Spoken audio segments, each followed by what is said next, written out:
Hey, what it do, y'all? It's your boy E2 Blue coming back at you again on this Hangover Monday. Um, the Dallas Cowboys season is over as we know it. We know it come down to 6-10. They played kind of a lackluster game, I should say, yesterday afternoon. But I guess in the grand scheme of things, did you really want the Cowboys to win yesterday? Because Washington ended up winning. So it would have been a heartbreaker anyway, even if the Cowboys won. They still wouldn't have went to the playoffs because the Washington football team ultimately won yesterday. So they're going to the playoffs. They're going to play Tampa Bay in the first round at home, and that's going to be a difficult wild card game for them. So good luck, Washington football team, on that. So I always wanted to see my team win. You know what I mean? Like I would have loved to see us go to the playoffs. I would have actually liked us to play against Tampa Bay, see what we do with Mike Evans and Antonio Brown and Gronkowski and them, and see how we could stack up to those guys. But we couldn't even beat the Giants. Now you look at the Giants defense. Their defense is stout. I mean they got Fackrell, they got Blake Martinez, they got Dexter Lawrence. You know they got a couple of good guys out there, but we played against better defenses and played a little better than that, against them. But Andy Dalton was off in the early half of the game. The offensive line wasn't holding up like they normally should have. It was a couple of things in the game that I could go back and look at where we kind of just fell short of.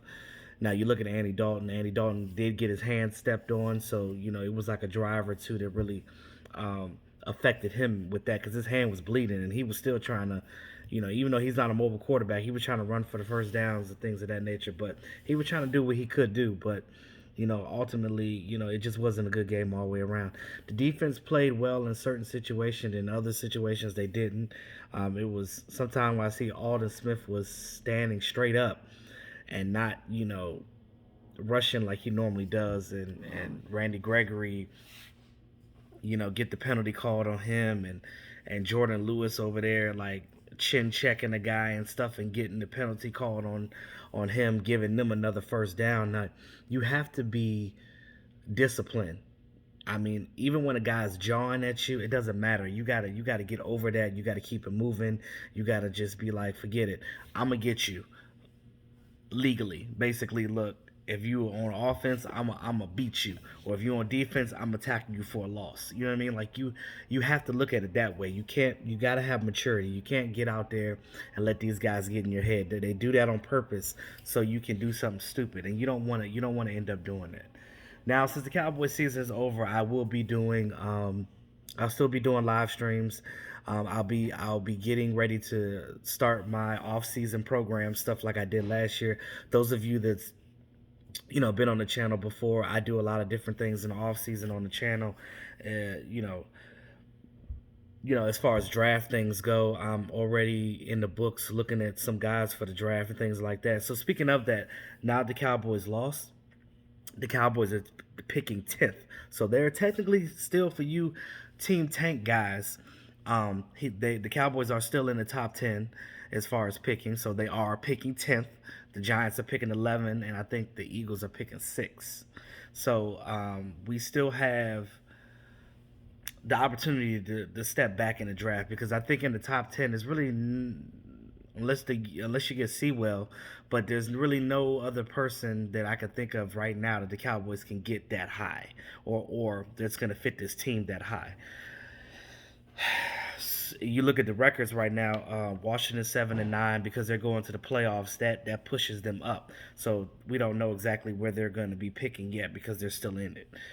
Giants are 6-10. We're 6-10. The Eagles are 4-11-1. So that's why they're picking 6. We're picking 10th. The Giants are picking right after us at 11 in this next draft. Hopefully, if COVID is over and they actually have a draft, I should be going. It's going to be in Ohio, so I actually might take that road trip. I know some people that live in Ohio, so uh, might see what that be like. Might make a trip out of it. Now, the Cowboys did sign their reserve future list players, and if you guys don't know what that is, those are for practice squad players and guys that are undrafted free agents and stuff that are on like year-to-year contracts and stuff. Basically, the lower level contracts, the guys that don't get the big bucks. Those guys are Isaac Alicorn, which is him. He's the international, the Mexican international offensive lineman that we got. Um, they weren't allowed to play their first year in the league, so they had to be on a roster. So next year he can battle for maybe a backup spot. Who knows? DB Kamon Hall, linebacker Ladarius Hamilton, center Marcus Henry, tight end Cole Hicatini, wide receiver John Vay Johnson. We know him very well. Wide receiver Chris Lacey, defensive tackle Walter Palmore, and if you notice, they actually played Walter Palmore in this game. He played a couple of snaps on defense in the game, so they were trying to try him out. Wide receiver Aaron Parker, center Adam Redmond, we know him.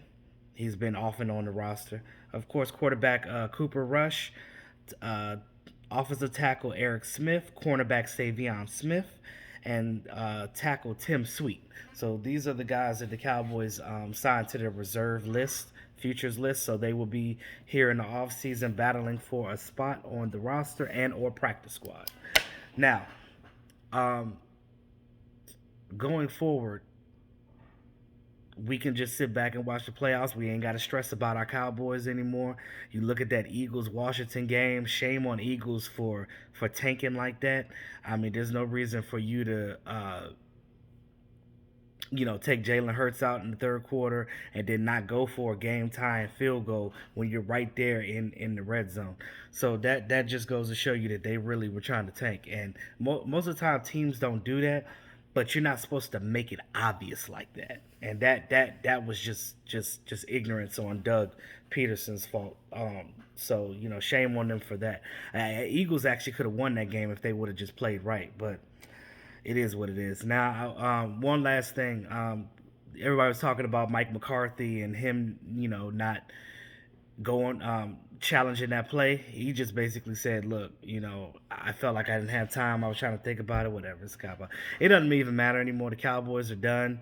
I guess for good reason at this point. Let's just get ready for the next offseason. Hopefully Dak could come back and they could sign him and we could figure out what we're going to do. And we'll have lots to talk about when that time comes. But I'll still be doing videos in the offseason, so stay around, guys. I'm still here. But it's your boy E2 Blue, always keeping it real. Have a great evening.